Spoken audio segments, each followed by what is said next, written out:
Ժամը 13-ների Open Media-ի ուղիղ եթերում Renews լրատվականը շարունակում է իր աշխատանքը, մենք աշխատում ենք հանուն Հայաստանի Հանրապետության, ես Անինեմ Զաքարյան, շատ բարի օր։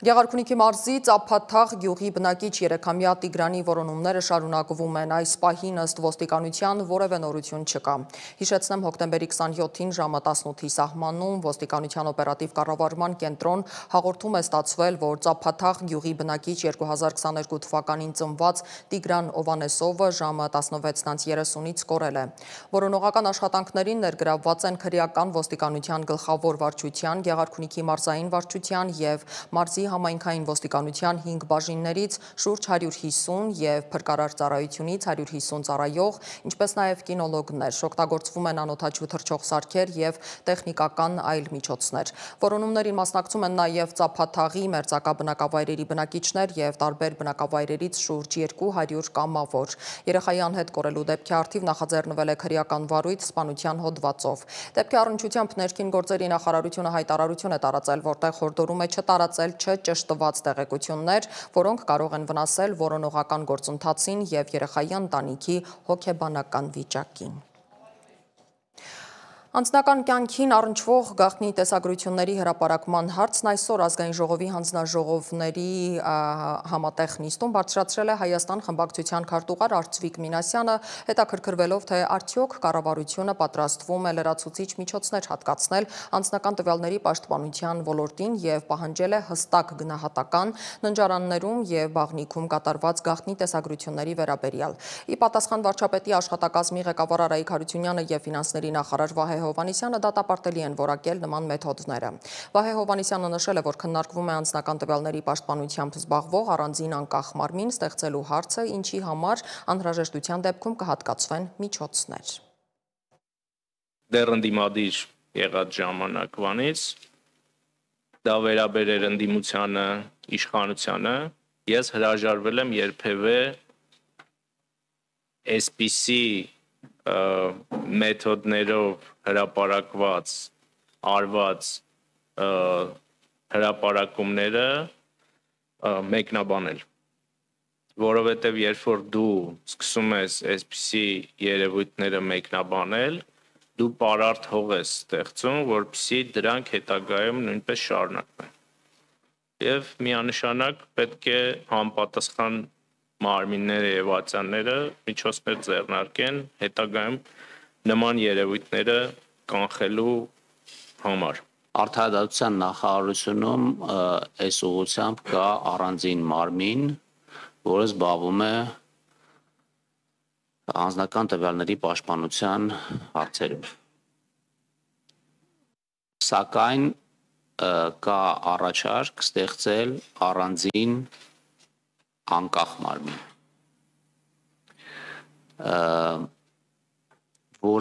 որի հետ կապված առանձին դրույթներ հենց վաղը քննարկվելու է վարչապետի գլխավորությամբ։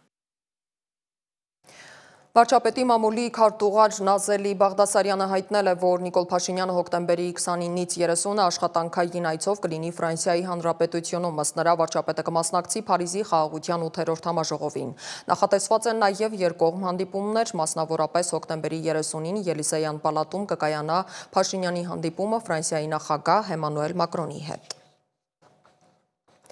Մեկնելուց առաջ Նիկոլ Փաշինյանը սոցիալական ցանցում հրապարակած տեսանյութում անդրադարձել է Տեր Արամ Ասատրյանին կարգալույց հռչակելու ամենայն հայոց կաթողիկոսի որոշմանը, հղում անելով կանոնագիր Հայոցին, վարչապետը պնդել է, որ նա ինքը կարգալույց է կուսակրոնության ուխտը դրժելու պատճառով և հետևաբար իրավունք չունի կարգալույց անելու մեկ այլ հոգևորականի։ Փաշինյանը կրկին ասել է, որ գալիք կիրակի ևս մասնակցելու է Հովհաննավանքում Տեր Արամի կամ կարգալույց հռչակվելուց հետո Ստեփան Ասատրյանի մատուցած պատարագին։ Կանոնագիրք Հայոցի համաձայն Կտրիչ Ներսիսյանը չի կարող լինել ամենայն հայոց կաթողիկոս, որովհետև դրժել է կուսակրոնության ուխտը եւ այդ փաստի բերումով կարգալույծ է։ Հետևաբար կարգալույծը չի կարող կարգալույծ անել, հետևաբար Տեր Արամ Ասատրյանը կարող է պատարագ մատուցել Հովհաննավանքում եւ ես ինչպես նախորդ կիրակի, այս կիրակի նույնպես Հովհաննավանքում մասնակցելու եմ սուրբ եւ անմահ պատարագին։ Այլ թեմաների մասին Ռիո դե Ժանեյրոյի հյուսիսային Ալեմաո և Պենյա թաղամասերում կոմանդո Վերմելիո հանցախմբի դեմ լայնածավալ գործողության ընթացքում սպանվել է առնվազն 65 մարդ, այդ թվում 4 ոստիկան։ 81 հոգի ձերբակալվել է, սա նահանգի պատմության մեջ ամենաարյունալի գործողությունն է։ Նահանգապետ Կլաուդիո Կաստրոն ուշ երեկոյան հայտարարել է, որ գործողությունը դեռ չի ավարտվել, որ փոխհրաձգությունը հանցախմբի ու իրապապահների միջև շարունակվում է։ Ոստիկանության գործողություններին ի պատասխան թմրավաճառները հակագրոհներ են սկսել ամբողջ քաղաքում, Ռիոն վերածելով մարտադաշտի։ Որոշ ճանապարհներին նույնիսկ բարիկադներ են հայտնվել։ Միջազգային լրահոսին հետևում է իմ գործընկեր Անի Հովանիսյանը։ Հարավային Կորեան, որ ՆԱՏՕ-ի առանցքային դաշնակիցն է Ասիայում, սկսել է հեռանալ ռազմական դաշինքից, հաղորդում է Պոլիտիկոն։ Ըստ արևմտյան վերլուծաբանների, հանրապետության իշխանությունները կենտրոնացած են ներքին տնտեսական հարցերի լուծման և ԱՄՆ նախագահ Դոնալդ Թրամփի հետ երկխոսության վրա։ Թրամփը արդեն հանդիպել է նախագահ Լի Չեմյոնի հետ և քննարկել առևտրի և անվտանգության հարցեր։ Թրամփի այցի նախօրեին էլ Հյուսիսային Կորեան կես տարվա ընթացքում առաջին անգամ փորձարկել է բալիստիկ հրթիռ։ Դոնալդ Թրամփի Սի Ցզինփինին հանդիպման նախօրեին Պենտագոնի ղեկավար Փիթ Հեքսեթը հայտարարել է, որ Չինաստանը լուրջ անվտանգության սպառնալիք է ներկայացնում Ասիա-խաղաղօվկիանոսյան տարածաշրջանի համար։ Հեքսեթը նաև կարծիք է հայտնել, որ Միացյալ Նահանգները և նրա դաշնակիցները պետք է շարունակեն կառուցել ռազմական ուժ։ Ուկրաինայի նախագահ Զելենսկին հղումանելով արևմտյան հետախուզական տվյալներին հայտարարել է, որ Ուկրաինայի հարվածները Ռուսաստանի խորքում նավթավերամշակման գործարաններին հանգեցրել են Դաշնության նավթավերամշակման հզորությունների 20%-ով կրճատմանը։ Ըստ նրա, այդ հեռահար հարվածների ավելի քան 90%-ը ռուսական տարածքում կատարվել է ուկրաինական արտադրության զենքերով։ Իսրայելը վերսկսել է օդային հարվածները Գազա քաղաքին։ Ալ Ջազիրա հեռուստաալիքի տվյալներով հոկտեմբերի 28-ի երեկոյից ի վեր Գազայում իսրայելական ավիահարվածների հետևանքով զոհերի թիվը գերազանցում է 90-ը։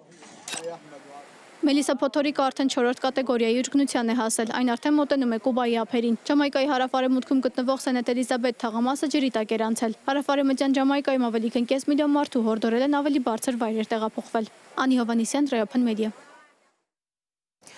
Իսկ Չեռնոգորիայում Կիրակի օրվանից բարձրացած հակաթուրքական և հակաադրբեջանական ալիքը չի իջնում։ Հերցեգ Նովիի հին քաղաքում անցած գիշեր թուրքերին պատկանող խանութներ են հրդեհվել։ Վերջին 3 օրերին Պոդգորիցայում և Բարում հարձակումների են ենթարկվել կամ հրկիզվել Թուրքիայի քաղաքացիներին պատկանող խանութներ, բարեր, ավտոմեքենաներ, այլ օբյեկտներ։ Ուշ երեկոյան Միլա Բոշկովիչ փողոցում Արագ սննդի ռեստորանում Բլաժո Յոկով Օրլանդիչ տարրական դպրոցի դիմաց բռնկվել է հրդեհ։ Հուզումները սկսվել են, երբ Կիրակի երեկոյան Պոդգորիցայի բնակչի են դանակահարել փողոցում մի կնոջ պատիվը պաշտպանելիս։ Ոստիկանության տվյալով միջադեպին մասնակցել են Ադրբեջանի և Թուրքիայի քաղաքացիներ։ Տեղացիները պահանջում են վերանայել ներգաղթի քաղաքականությունը և Թուրքիայի ու Ադրբեջանի քաղաքացիների առանց վիզայի ռեժիմի ժամանակավոր չեղարկումը դարձնել մշտական։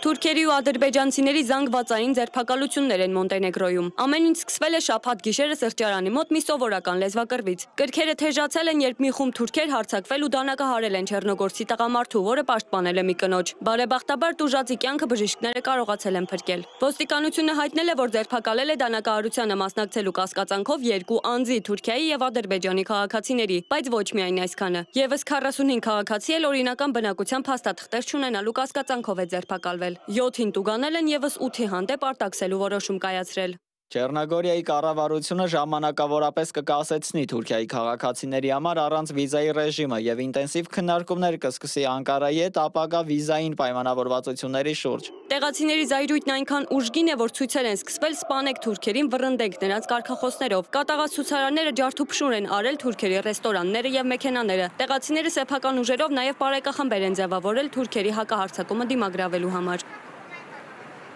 Հյուգոյի հայտնի այստեղով թուրքեր են անցել միտքն այս դեպքում հակառակ տրամաբանությամբ է գործել։ Անկարան արագորեն արձագանքել է տեղի ունեցածին։ Արտգործնախարար Հական Ֆիդանը հեռախոսազրույցներ է ունեցել վարչապետ Միլոյկոս Պայիչի եւ իր պաշտոնակից Էրվին Իբրահիմովիչի հետ, կոչ անելով Չեռնոգորիայի իշխանություններին ապահովել թուրք քաղաքացիների պաշտպանությունը։ Դրանից հետո Թուրքիայի արտաքին գերատեսչություններ հանդես եկել հայտարարությամբ։ Անկարան ակնկալում է, որ Չեռնոգորիայի իշխանությունները անհրաժեշտ միջոցներ կձեռնարկեն Թուրքիայի քաղաքացիների անվտանգությունն ու իրավունքներն ապահովելու համար։ Մոնտենեգրոյում մշտապես կամ ժամանակավ գրանցված 100,000 օտարերկրյա քաղաքացիներից մոտ 13,000-ը թուրքեր են։ Մեծ մասը բնակվում են անօրինական, ընդ որում թուրքերն ունեն գրեթե 7,000 գրանցված ընկերություն։ Օտարերկրյա ձեռնարկությունների ընդհանուր կազմում թուրքականների մասնաբաժինը 28% է։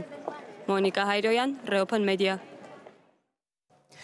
Մեծ արագությամբ երկիր մոլորակին աստղակերպ է մոտենում, սակայն NASA-ից վստահեցնում են, որ նույնիսկ տիեզերական չափումներով հսկայական աստերոիդը կարող է կանաչ մոլորակի կողքով անցնել։ Աշխարհի վերջի հետաձգման մասին կպատմի իմ գործընկեր Մերի Դանիելյանը։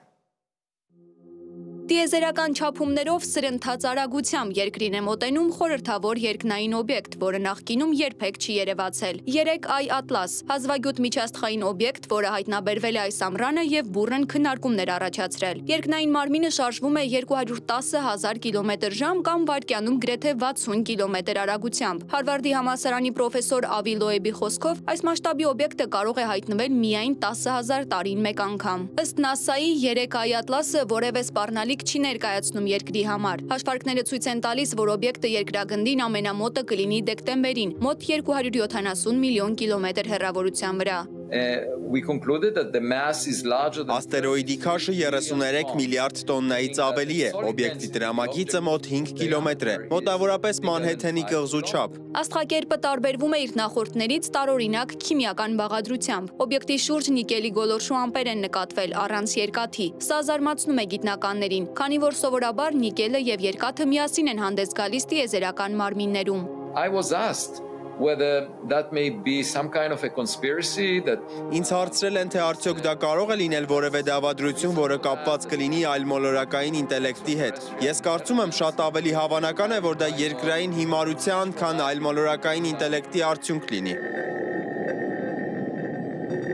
Մինչև այժմ բազմաթիվ աստերոիդներ են անցել երկրի մոտով, որոշները պոտենցիալ վտանգավոր։ Վերջին ցնցող դեպքը 2013-ին էր, երբ աշխարհը ականատես եղավ սարսափեցնող տիեզերական իրադարձության։ Մոտ 18-ից 20 մետր տրամագծով երկնային օբյեկտը հայտնվեց Ռուսաստանի Չելյաբինսկ քաղաքի երկնքում եւ պայթեց մոտ 30 կիլոմետր բարձրության վրա։ Առաջացած հարվածային ալիքը 6 քաղաքներում վնասեց շուրջ 7200 շինություն, կոտրելով բոլոր ապակիները եւ վիրավորելով ավելի քան 1500 մարդու։ Այս իրադարձության վտանգն այն էր, որ աստղակերպը չէր հայտնաբերվել մինչև մթնոլորտ մտնելը, քանի որ այն մոտենում էր թաքնվելով արեգակի շողերի մեջ։ Իսկ երկրին մոտեցող Atlas աստղակերպը Չելյաբինսկի մետեորոիդից ծանր է 3 միլիոն անգամ։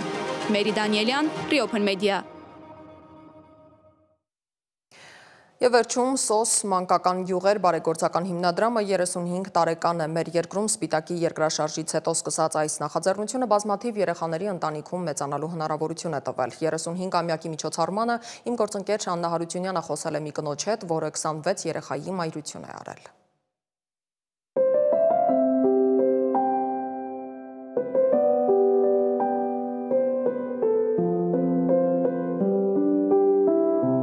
երեխա են իմ մոտ եղել, հիմիկվադրությամբ 5-ն են, մնացած արդեն ավարտել են, մեծացել են, ամուսնացել են, երեխաներ ունեն։ 26 տարում 26 երեխաներ մեծացրած Իրինա Մուրադխանյանը SOS մանկական յուղեր հիմնադրամի այն խորհրդանիշերից է, որոնք տասնյակ տարիներ Հայաստանում իրականացնում են մի առաքելություն՝ ընտանիք պարգևել այն երեխաներին, որոնք զրկվել են դրանից։ Իրինան հիշում է հիմնադրամին միացել է, երբ դեռ շինարարություն էր ընթանում։ Աշխատել եմ 3.5 տարի որպես SOS մորաքույր, իսկ հետո արդեն դարձել եմ SOS մայր, ընդունվել եմ որպես SOS մայր։ Յուրաքանչյուր երեխա ունի իր պատմությունը եւ իր ցավը, եւ SOS մոր համար ամենադժվարը հենց այդ ցավով ապրելն է երեխայի վստահությունը շահելու եւ նրա համար իսկական ընտանիք դառնալու համար։ Ամեն երեխայի հետ անցնում ես այդ կյանքը, որով ինքը անցել է, դու այդ ամեն ինչ իմանում ես ու այդ է դժվար։ Պետք է ընդունես, պետք է կոպիտ ասած ապրես դա, որ կարողանաս հետը հարաբերությունները նորմալ ստեղծես։ 10 տարուց ավելի աշխատած մայրերին հանձնվեցին ոսկե մատանիներ, որպես նրանց նվիրումի գնահատական։ Հիմնադրամի ազգային տնօրեն Սպարտակ Սարգսյանը հիշեցնում է, հիմնադրամը ստեղծվեց 1988 թվականի երկրաշարժից հետո, 1990-ին։ Եվ սկսեց խնամք իրականացնել առանց ծնողական խնամքի մնացած երեխաներին, ովքեր երկրաշարժից հետո կորցրել էին իրենց ծնողներին։ Այդ ժամանակ խնամքը իրականացվում էր SOS մայրերի միջոցով, որոնք ընտրվում էին հատուկ ստանդարտներով։ Տարիների ընթացքում կազմակերպության առաքելությունը փոխվել է։ Այսօր հիմնական շեշտը դրվում է ոչ թե հետևանքների, այլ պատճառների վրա, կանխելով երեխաների հայտնվելը խնամքի հաստատություններում։ բացի խնամքի ծառայություններից, որը մենք տրամադրում ենք, վերջի 15 տարիներին կազմակերպությունը սկսել է ավելի ակտիվ աշխատանքներ իրականացնել կանխարգելման գործառույթի հետ կապված, քանի որ գտնում ենք, որ կանխարգելումը ավելի կարևոր է, որպեսզի երեխաները չհայտնվեն խնամքի հաստատությունում, ինչպես նաև մեզ մոտ։ Հենց այս գործով է ներգրաված Արմենուհի Ալաղյանը, որն ինքը մեծացել է Սոսմանկական գյուղում, իսկ այժմ որպես սոցիալական աշխատող օգնում է կյանքի դժվարին իրավիճակում հայտնված ընտանիքներին։ Ես ինքս մեծացել եմ Սոսմանկական գյուղերում եւ գնահատելով ընտանիքի արժեքը եւ հասկանալով, որ յուրաքանչյուր երեխայի համար առաջին հերթին կարեւոր է մեծանալ կենսաբանական ընտանիքում եւ ուսումնասիրելով տվյալ մասնագիտությունը, որ գերազանց ավարտել եմ, որոշեցի աշխատեմ եւ հանկարծակի հայտարարությունը տեսնելով դիմեցի կազմակերպություն, հասարակություններն անցելուց հետո ընդունվեցի։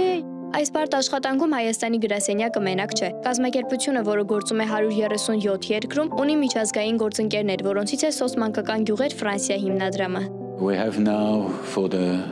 Արդեն մի քանի տարի է, ինչ մենք հանդիսանում ենք SOS Հայաստանի գործընկերը։ Այժմ 3 տարվա համար նախատեսված 2 աջակցություն ունենք Կոտայքում եւ Իջևանում։ Գիտեք, մեր առանձնահատկությունն այն է, որ օգնում ենք այլընտրանքային խնամքի ծրագրերին։ Յուրաքանչյուր երեխա մի դեպք է եւ մենք պետք է գտնենք լավագույն լուծումը։ Եվ նաեւ համապարփակ մոտեցմամբ, առողջապահության, սննդի, կրթության եւ այլնի վերաբերյալ, ինչպես նաեւ երեխաների որոշակի անվտանգության ապահովման։ Ընտանիք կառուցելու գործընթացը սկսվում է ոչ թե կանոններից, այլ անհատական մոտեցումից, վստահության ձեռքբերումից եւ յուրաքանչյուր երեխայի պատմությունը հասկանալուց։ Մենք իմանում ենք իրանք ինչ որտեղից են եկել, ինչ փորձառություններ են ունեցել, ու ըստ դրա արդեն ինքդ մտածում ես ոնց կարելի է վստահություն ձեռք բերես երեխայի մոտ, վստահության հետ էլ արդեն կգա սերը։ Օգնում ենք, որպեսզի կայունանան, կարողանան ինքնուրույն հաղթահարել իրենց կյանքի դժվարին իրավիճակները եւ հիմնական մեր նպատակն է, որպեսզի յուրաքանչյուր երեխա մեծանա սիրված եւ հասկացված ընտանիքում, այսինքն կանխարգելում ենք մանկալքությունը։ Սոսմանկական գյուղեր հիմնադրամի 35-ամյա ուղին ոչ միայն միջազգային համագործակցության եւ սոցիալական աշխատանքի, այլև Իրինայի նման հարյուրավոր մարդկանց նվիրումի պատմություն է։ Աննա Հարությունյան, Ստեփան Տիգրանյան, Դավիթ Եղիազարյան, Reopen Media։ Այսքան այս ժամի համար հիշեցնեմ, որ մեզ կարող եք գտնել սոցիալական բոլոր հարթակներում, մենք աշխատում ենք հանուն Հայաստանի Հանրապետության։ Ես Անին եմ Զաքարյան, կհանդիպենք հաջորդ թողարկման ժամին 17:00-ին առայժմ։